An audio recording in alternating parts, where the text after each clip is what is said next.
Sempat diwarnai kericuhan, pengundian nomor urut tetap bisa berjalan. Pasangan calon wali kota dan wakil wali kota Makassar Munafri Arifuddin dan Rahmatika Dewi mendapatkan nomor urut 1. Dan pasangan calon wali kota dan wakil wali kota Makassar Muhammad Ramdan Pomanto dan wakilnya Indira Mulyasari mendapatkan nomor urut 2. Pencabutan nomor urut ini dihadiri langsung oleh kedua kandidat dan wakilnya serta tim pemenangan.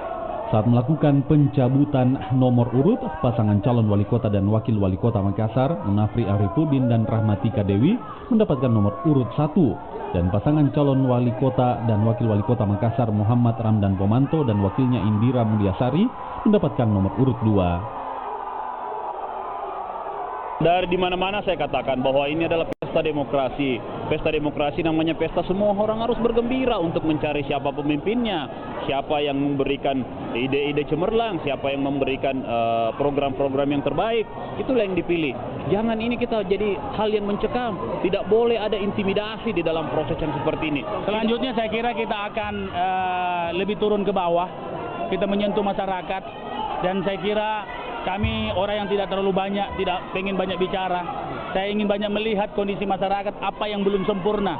Karena saya untuk maju kedua kalinya dengan nomor 2 ini adalah untuk melihat apa yang belum sempurna. Maka dengan itu kami akan berdua turun ke bawah.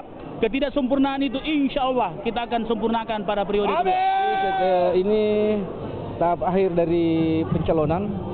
Sudah ada mereka masing-masing pasangan calon sudah mendapatkan nomor urutnya. Inilah yang dipakai sebagai alat untuk mengkampanyekan dirinya.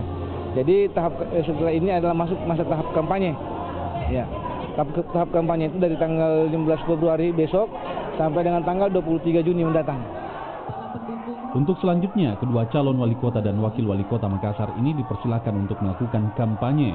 Namun diharapkan kedua pendukung dan simpatisan kedua pasangan ini bisa menjaga suasana damai di kota Makassar. Rama Pratama, Kompas TV Makassar. Sementara